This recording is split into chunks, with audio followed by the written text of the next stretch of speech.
berita yang disajikan oleh Radar Sumbawa edisi 25 Agustus, Selasa 25 Agustus 2020. Hari ini Radar Sumbawa mengangkat headline panen raya yang berkontribusi dalam pertumbuhan ekonomi nasional. Ya, seperti kita ketahui pada Sabtu minggu kemarin, Menteri Pertanian Syahrul Yassin Limpo melakukan panen raya padi di Lombok Tengah. Tetapi bukan itu yang akan kita bahas, teman-teman, karena ini sudah kita buat video khusus sebelumnya. Yang akan kita bahas di sini yang membuat miris adalah salah seorang siswi SD minggat dan kemudian melakukan hubungan terlarang dengan salah seorang pria yang diduga office boy di salah satu kantor pemerintahan. Nah, ini yang membuat miris ini adalah seorang siswi SD. Masih siswi SD minggat dari rumah kemudian menginap katanya di kos pacarnya. Waduh, ini kita harus hati-hati nih teman-teman dalam menjaga keluarga dan anak-anak kita. Itu dikatakan bahwa seorang bocah SD di Kecamatan Labuhan Badas, ya, ini yang nekat kabur dari rumah. Selama itu dia berlari. Menurut informasi, korban meninggalkan rumah pada Rabu 16 Agustus pada subuh. Nah, saat itu ibunya yang mencari korban di dalam kamarnya. Korban tidak ditemukan, hanya diketemukan secarik kertas yang berisi tulisan tangan anak tersebut yang mengatakan agar ibunya tidak usah mencari dirinya. Namun pada Sabtu 24 Agustus lalu, subuh korban kembali pulang. Ibunya yang melihat korban langsung menanyakan perihal kepulangannya. Namun korban menjawab dia tidak kemana-mana. Setelah didesak, ternyata dia mengaku pergi ke kos pacarnya. Korban juga mengaku telah disetubuhi oleh pacarnya selama berada di kos pacarnya itu. Setelah mendapat laporan ini, polisi langsung bergerak dan mengamankan RO yang diduga sebagai pelaku. Itu yang berikutnya adalah hingga Agustus ini ada 3 pekerja migran Indonesia pulang dalam peti. Kepala Dinas Tenaga Kerja dan Transmigrasi Kabupaten Sumbawa, Dr. Iksan Safitri, mengatakan 3 PMI tersebut yakni Darmi Hakni Andriani, Rohini, dan Hamdani. Darmi Hakni Andriani meninggal di Hong Kong karena sakit. Jenazah almarhumah dipulangkan ke Sumbawa pada 15 Agustus lalu. Darmi adalah warga Kelurahan Berang Biji, sedangkan Rohini adalah warga Desa Gontar, Kecamatan Alas. Jenazah almarhumah dipulangkan pada 27 Januari lalu. Rohini sebelumnya bekerja di Suriah secara non-prosedural. Sementara Hamdani, warga Desa Usar Mapin, Kecamatan Alas Barat juga. Jenazah almarhum dipulangkan pada 3 Agustus lalu dari Malaysia.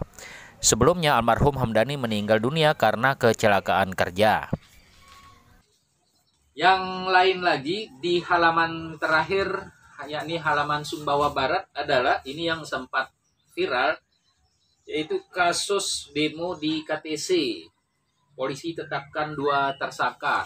Seperti pada video saya sebelumnya, aksi demonstrasi dari seorang wanita yang bernama Yuni Burhani itu mendapat penentangan dari sekelompok masyarakat lainnya.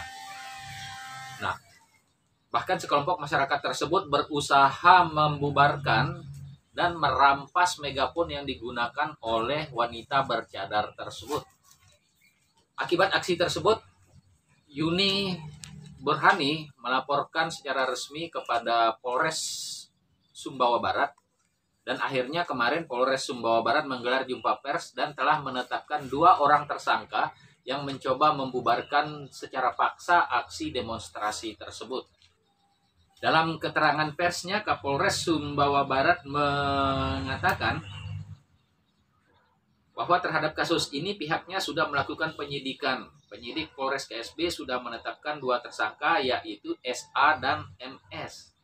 Dan mereka ini akan ditahan selama 20 hari ke depan. Demikian kata Kapolres KSB AKBP Herman Suryono, SIK, didampingi Kasat Reskrim AKP Afrizal SIK di Mapolres KSB kemarin. Wirah Menengah Polri ini mengatakan dari keterangan tersangka dan beberapa saksi yang diperoleh penyidik, aksi tersebut terjadi pada saat tersangka tengah melintas di sekitar lokasi aksi demo dan mendengar orasi dari beberapa pendemo. Alasan mereka karena aksi demonstrasi dari orator tersebut lebih banyak menyoroti masalah personal pejabat di KSB, sehingga itu membuat mereka emosi.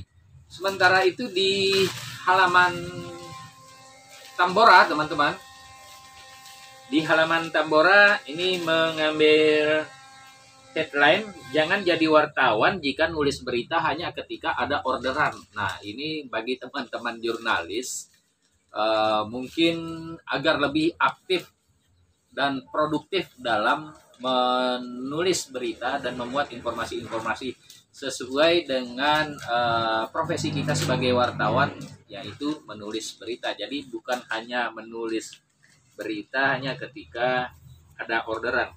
Nah, ini yang disampaikan oleh Wali Kota Bima Haji Muhammad Lutfi SE yang menyentil para jurnalis. Ini disampaikan oleh Wali Kota Bima pada saat pengukuhan pengurus PWI Kota Bima yang dilaksanakan pada Senin kemarin. Ya. Selain itu ada KM Arawali yang terbakar, yang kerugiannya ditaksir mencapai 500 juta. KM Arawali ini terbakar di Pelabuhan Bima sekitar pukul 21.45 WITA Minggu malam. Kerugian ditaksir 500 juta akibat kebakaran itu. Kapal motor pengangkut barang itu terbakar saat bersandar di dermaga Pelabuhan PT Pelindo 3. Bima di Kelurahan Tanjung, Kecamatan Rasanai Barat. Sementara itu di halaman opini, saudara-saudara semua, ada tulisannya Johan Wahyudi, yaitu staf pengajar di Prodi Ilmu Politik FISIP Universitas Brawijaya Malang, asal Sumbawa. Judul opininya adalah menakar peluang calon independen di Pilkada Sumbawa.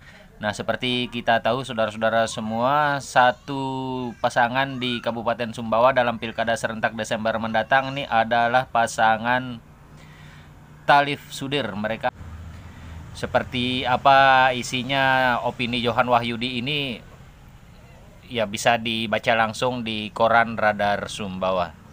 Saya pikir itu informasi yang dapat kami sampaikan yang dimuat oleh Radar Sumbawa pada edisi Selasa 25 Agustus, teman-teman. Kami berharap informasi-informasi yang disampaikan oleh Radar Sumbawa ini bisa menambah referensi teman-teman sebelum melaksanakan kegiatan di hari ini. Tentu, jangan lupa komen, like, dan subscribe ya untuk mendukung channel ini. Assalamualaikum warahmatullahi wabarakatuh.